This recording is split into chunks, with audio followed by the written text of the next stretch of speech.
Hello friends, myself Vinay Mishra, working as a faculty in the Department of Mechanical Engineering in the college associated with AKTU. Today we are going to have a discussion basically on the subject that is thermodynamic, the subject of BTech third semester from AKTU syllabus.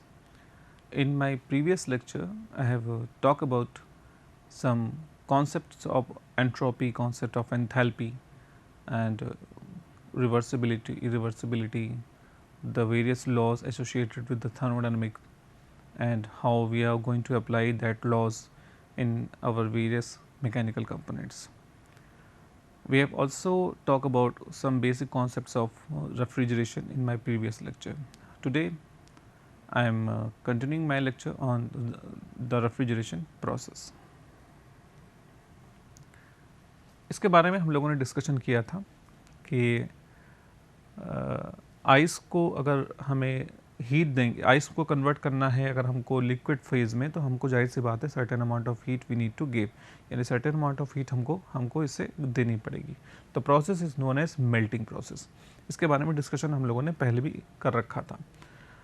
Water को जब certain amount of heat देंगे तो vaporisation होगा, यानी phase change होगा और constant temperature पे जो अमाउंट ऑफ हीट वो एब्जॉर्ब करेगा वाटर, उसको हम कहेंगे this is latent heat of vaporization, and the process in which the liquid refrigerant or liquid substance or liquid water get converted into vapor, that is known as vaporization.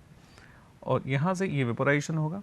अब उसके बाद अगर हम उल्टा चलते हैं, अगर रिवर्स हम चलें, वेपर को कन्वर्ट करना है हमको लिक्विड में, तो जाहिर सी बात है we need to extract certain amount of heat which was given in the previous process. So this is the process in which the certain amount of heat is extracted from the steam or vapor so that it get converted into liquid again, and the process by which the vapor water vapor get converted into liquid, that kind of process is known as condensation, and in case of condensation a certain amount of heat is being rejected.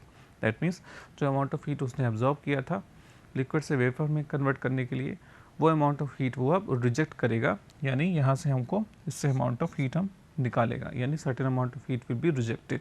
That kind of heat is known as the latent heat of condensation, and the process is known as condensation, in which the vapor get converted into liquid form at constant temperature.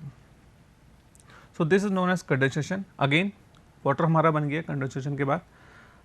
इस water को अगर फिर से हम इसकी heat निकाल दें, तो certain amount of heat अगर हम निकालेंगे and the phase transformation take place from liquid to ice, liquid to solid form, then we can say it is a process of freezing, and in this process the certain amount of heat must be rejected from the water, यानी water से हमको heat अब निकालनी पड़ेगी. तो ये process हमारा freezing कहलाएगा. इस तरीके से अगर इस डायरेक्शन अगर हम लोग चलें तो हीट हमको देनी पड़ेगी, the heat must be added to the system. और अगर रिवर्स डायरेक्शन में अगर हम लोग चलें तो उससे हमको सर्टेन अमाउंट ऑफ हीट हमें निकालनी पड़ेगी. एक और प्रोसेस होता है सब्लिमेशन का. Sublimation is the process in which the solid ice और we can say the solid substance get directly converted into vapour form, यानी सॉलिड डायरेक्टली अगर हम उसको हीट दें तो वाटर में नहीं जाएगा, it will get directly converted into vapour form, या उसके अपनी वेपर स्टेट में चला जाएगा, लिक्विड के फॉर्म में नहीं जाएगा. उस प्रोसेस को कहेंगे हम लोग दिस इज सब्लिमेशन. जैसे कपूर को अगर हम लोग जलाएं तो उस केस में अगर वो डायरेक्टली कन्वर्ट हो जाता है अपने सॉलिड फॉर्म से वेपर की तरफ. और इसका रिवर्स अगर हम लोग देखें कि यहाँ से वेपर से डायरेक्टली कन्वर्जन आइस में जो हो रहा है, इसको हम कहेंगे this is known as deposition. तो इस तरीके से एटमॉस्फेयर की अगर हम लोग बात करें तो एटमॉस्फेयर से हीट को ये एब्जॉर्ब करेगा, यहाँ से यहाँ तक जाने के लिए heat is absorb from the atmosphere.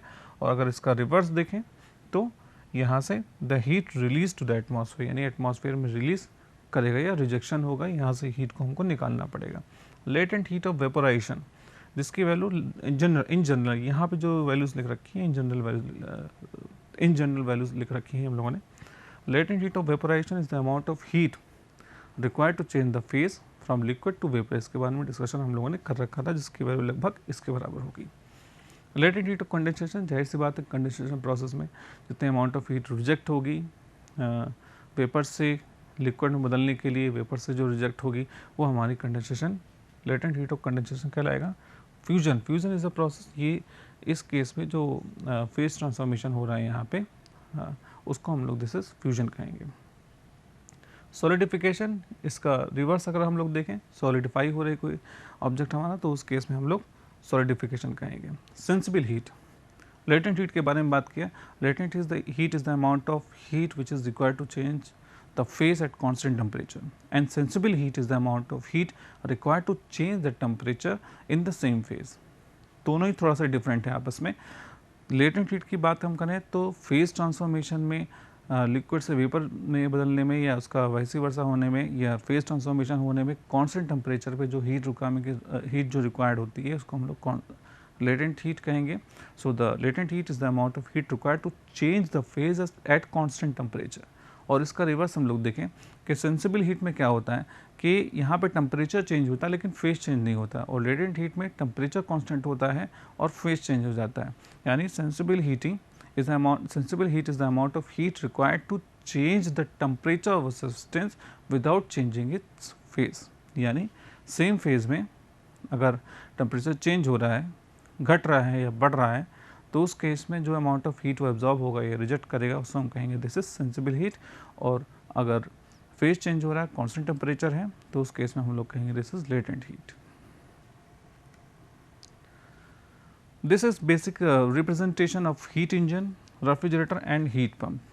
Heat engine में क्या है, बेसिकली इसके बारे में हम लोगों ने डिस्कशन पहले भी कर रखा है। It is a device which is use to convert heat energy into mechanical work done in the form of rotation और in the form of mechanical work done. यानी it is the device which is use to convert one form of energy into mechanical energy.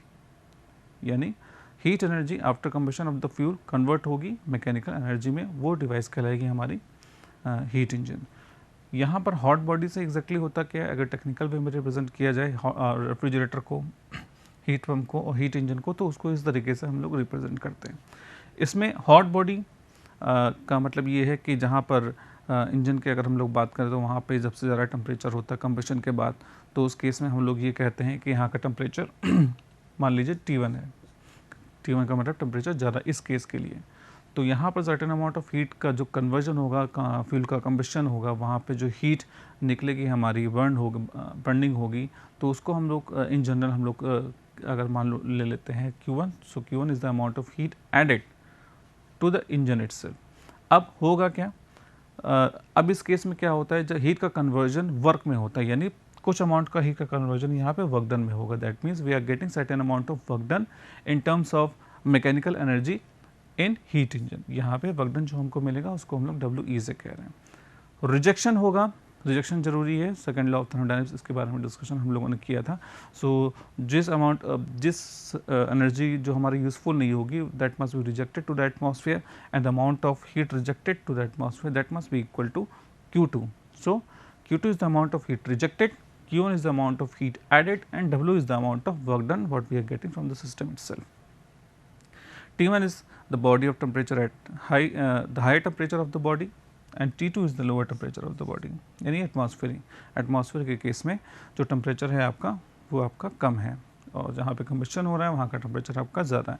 Refrigerator के case में हम लोग देखें तो refrigerator is a device, जाहिर सी बात है इसके बारे में डिस्कशन किया है हम लोगों ने। It is a device which is use to create cooling effect और refrigeration effect by extracting certain amount of heat which is from the space required for cooling. यानी इस बॉडी को अगर हमें कूल करना है तो जाहिर सी बात है यहाँ सर्टेन अमाउंट ऑफ हीट हम एक्सट्रैक्ट करेंगे। इस कमरे को कूल करना है तो ही अमाउंट ऑफ हीट को एक्सट्रैक्ट करेंगे। That kind of heat, extraction of heat is known as Q1। यानी अमाउंट ऑफ हीट एक्सट्रैक्टेड, जितनी अमाउंट ऑफ हीट वो एक्सट्रैक्ट करेगा उतनी ज़्यादा अमाउंट ऑफ कूलिंग होगी। This amount of heat can be regarded as Q1। अगर इसको Q1 लेके चलें तो यहाँ पर Q1 लिखेंगे। अब जाहिर सी बात है क्लॉसेस स्टेटमेंट क्या कहेगा कि अगर हमें रेफ्रिजरेटर को वर्क करना है या एयर कंडीशनिंग लगानी है तो हमें certain amount of work done need to be done on the system itself. That means the certain amount of work हमको करना पड़ेगा तभी रेफ्रिजरेशन पॉसिबल होगा। यानी certain amount of work done हम उस पर करेंगे। अगर एयर कंडीशन की बात करें तो हमें कंप्रेसर चलाना पड़ेगा इलेक्ट्रिसिटी से। रेफ्रिजरेटर की बात करें तो जाहिर सी बात है हमें इलेक्ट्रिसिटी देनी पड़ेगी, इससे कंप्रेसर चलेगा और हमारा रेफ्रिजरेशन इफेक्ट प्रोड्यूस होगा। तो यानी अगर हम इलेक्ट्रिसिटी ना दे तो वो उसकी वर्किंग नहीं हो पाएगी। इसके क्लोजेस्ट स्टेटमेंट के बारे में हम लोगों ने डिटेल में इससे पहले हम लोगों ने पढ़ चुके हैं। तो W is the basically the amount of work done on the system so that the refrigeration effect will produce, यानी W is the amount of work done. अब amount of Q2 is the amount of heat rejected to the system. अगर air condition की बात करें तो हम लोग एक पार्ट में देखेंगे कि सर्टेन अमाउंट ऑफ हीट वो एक जगह ठंडा करेगा, लेकिन उसके पीछे वाले हिस्से में हम लोग देखेंगे तो वहाँ पर वो हीट का रिजेक्शन करेगा, यानी काफ़ी ज़्यादा हीट को रिजेक्ट करेगा. That is the value known as Q2. So Q1 is the amount of heat extracted, यानी जितनी अमाउंट ऑफ हीट वो एक्सट्रैक्ट करेगा उतना ही ज़्यादा कूलिंग इफेक्ट होगा हमारा, यानी कूलिंग इफेक्ट या रेफ्रिजरेशन इफेक्ट की अगर हम लोग बात करें तो that will be equal to Q1. Q1 is the amount of refrigeration effect या कूलिंग इफेक्ट. जितना ज़्यादा Q1 होगा उतना ज़्यादा हीट निकालेगा, उतना ज़्यादा हमारा ठंडा होगा, यानी टेम्परेचर डाउन भी उतना ज़्यादा होगा. अगर रिजेक्शन की बात करें तो जितना ज़्यादा अमाउंट ऑफ हीट वो रिजेक्शन होगा उस दैट मीन्स Q2 की वैल्यू उतनी ज़्यादा होगी हमारी. अब हम लोग यहाँ पे देखते हैं कि अगर इसकी एनर्जी बैलेंस इक्वेशन लिखे तो हम लोग देखेंगे कि Q1 इस केस में Q1 की value Q1 plus W is equal to Q2, यानी रिजेक्शन की वैल्यू Q1 से ज़्यादा है. दैट मीन्स जो हीट रिजेक्ट हो रही है हमारी, ये जो बाहर निकल रही है हीट और इस तरफ से दोनों तरफ से जो इनपुट दिया जा रहा है, यानी Q1 जो है वो ठंडा कर रहा है, यानी Q1 is the amount of heat extracted from the space required for cooling and Q2 is the amount of heat rejected, यानी जो Q2 अमाउंट ऑफ हीट जो रिजेक्ट हो रही है वो ज़्यादा हो रही है. कितनी ज़्यादा हो रही है? W ज़्यादा हो रही है. यानी जो जितना AC एक कंडीशन की बात करें, जितना AC हमारा ठंडा करेगा उससे कहीं ज़्यादा वो हीटिंग इफेक्ट प्रोड्यूस करेगा. तो इसका ओवरऑल अगर इफेक्ट हम लोग देखें, अगर स्पेसिफिक इफेक्ट देखें एक जगह पे तो वो डेफिनेटली कूल करेगा, लेकिन अगर ओवरऑल इफेक्ट हम लोग देखें तो जाहिर सी बात है जो रिजेक्शन इसका ज़्यादा है, रिजेक्शन इसका हीट रिजेक्शन का ज़्यादा है, जितना कूलिंग कर रहा है उससे कहीं ज़्यादा ही गर्म कर रहा है.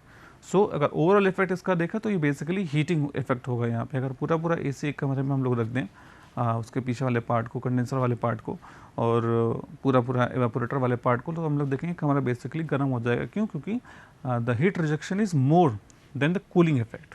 जितना कूल कर रहा है उससे कहीं ज़्यादा वो हीटिंग कर रहा है.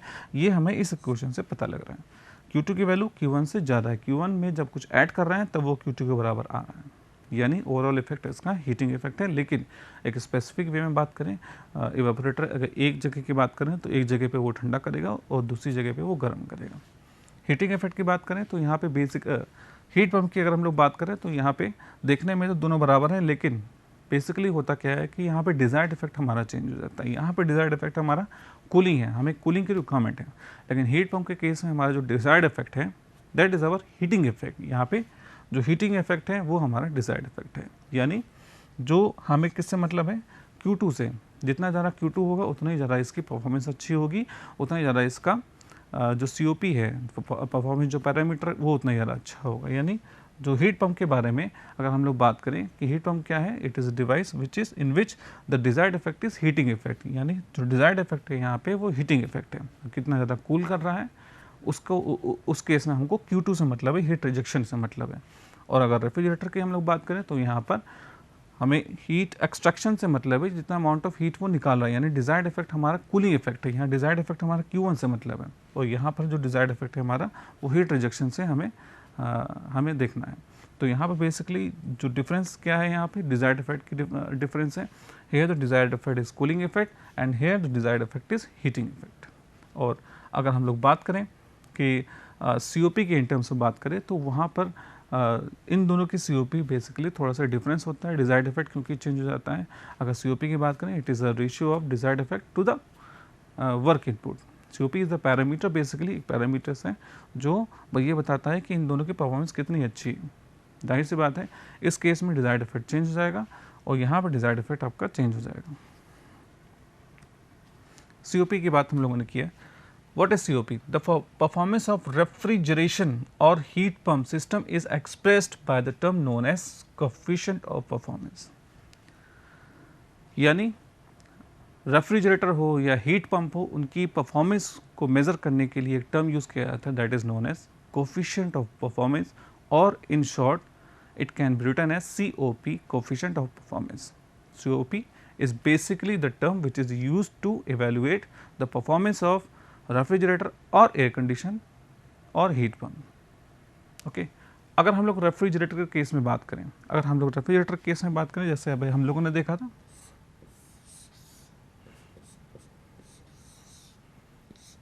अगर एक एग्जांपल लें,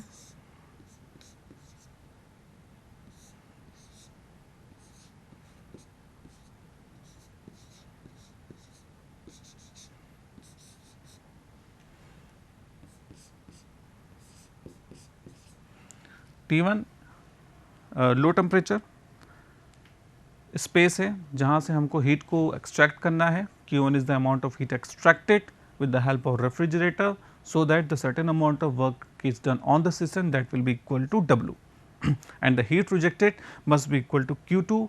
So, this is the amount of heat which is rejected in the atmosphere where it is not required, where the temperature is T2, यानी T2 का टेम्परेचर ज़्यादा है हमारा, T1 का टेम्परेचर हमारा कम है.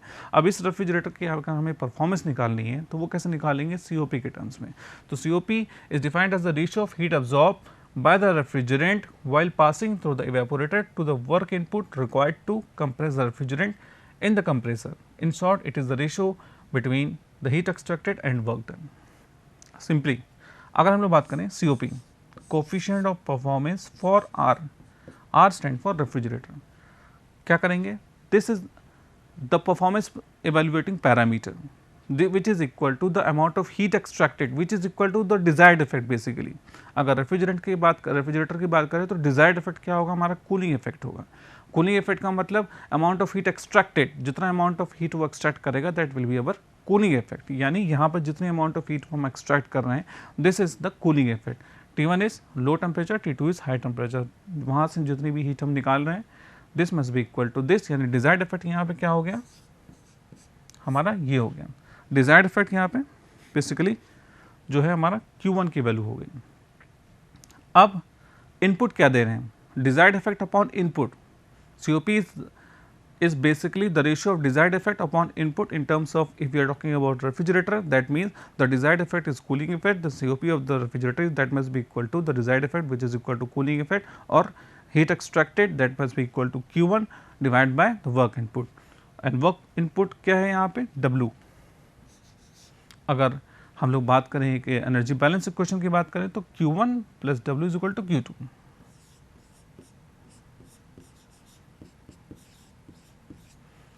Q1 plus W is equal to Q2. ये इसको और फॉर्म में अगर लिखना चाहे तो हम लोग ऐसे लिख सकते हैं, Q1 अपॉन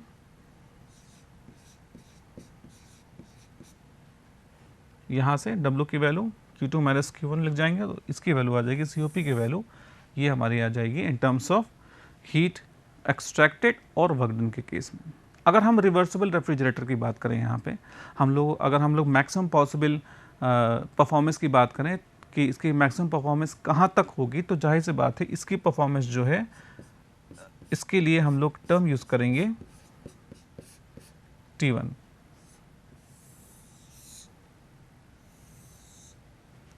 ये जो टर्म है, ये टर्म कैसे आया इसके बारे में हम लोग अभी जब रिवर्स कार्नोट साइकिल पढ़ेंगे वहाँ पर हम लोग उसके बारे में डेरिवेशन करेंगे. लेकिन हम लोग को यहाँ पे ये समझना है कि अगर if we are talking about the reversible Carnot, if we are talking about the reversible refrigerator, reversible refrigerator का मतलब उसकी उसकी जो एफिशिएंसी है, उसकी जो COP है दैट इज़ मैक्सिमम.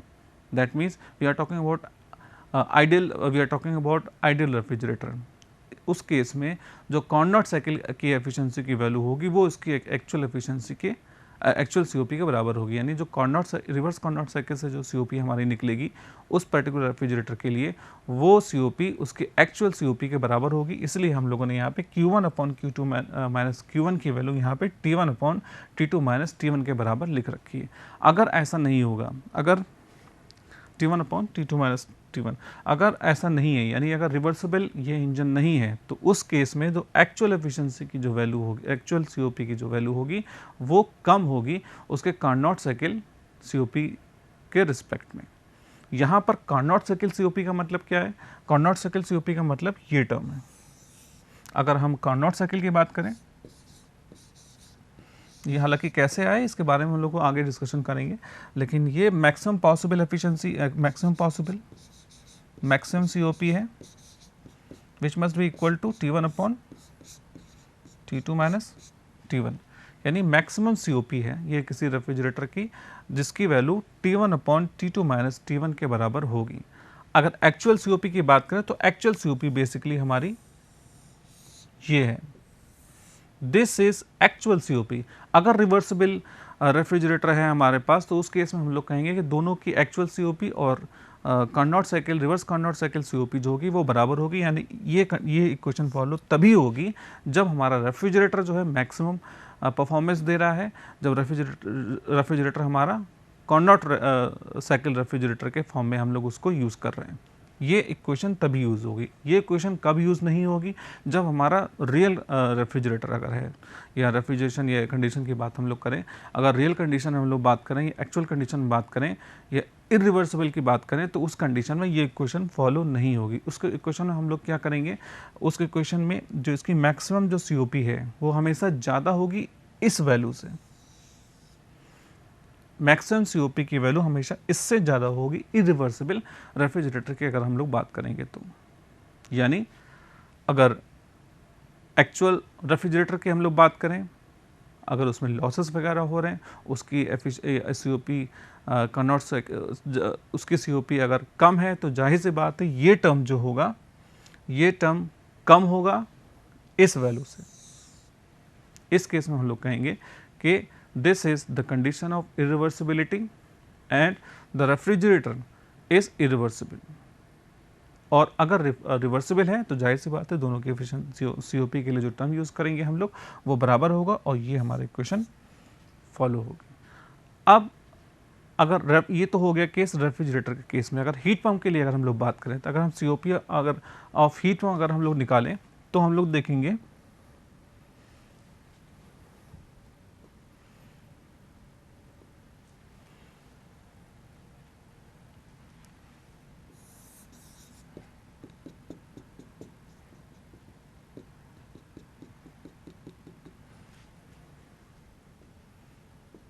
अगर हम लोग अभी तो बात किया हम लोगों ने रेफ्रिजरेटर के बारे में, अगर हम लोग अब हीट पंप के लिए बात करें कि COP ऑफ हीट पंप कैसे निकालेंगे,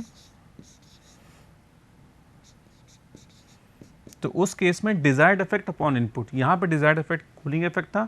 हीट पंप के केस में जो डिजायर्ड इफेक्ट हो जाएगा वो हमारा हीटिंग इफेक्ट हो जाएगा, यानी Q2 से मतलब है हमको।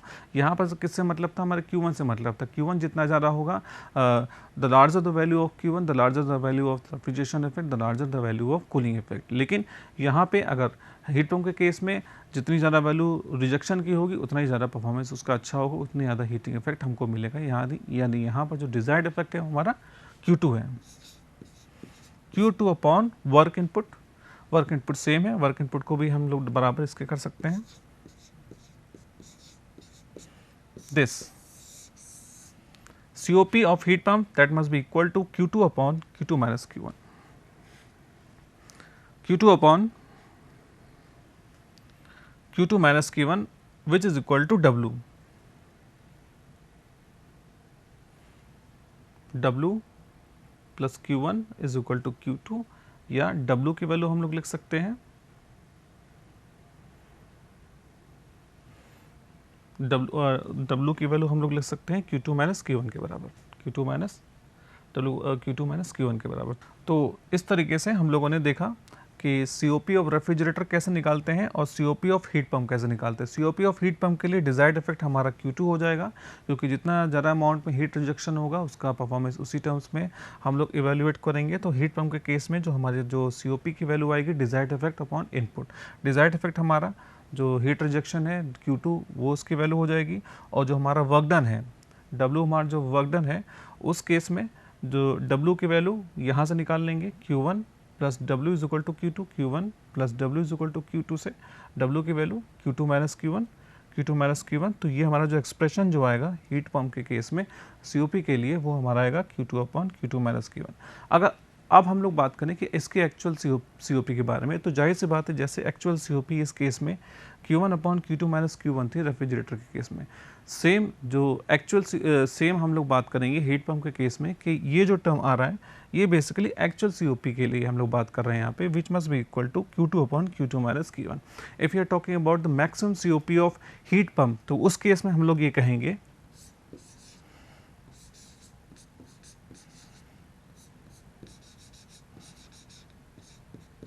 उस केस में हम लोग इसको करेंगे T2 upon T2 minus T1।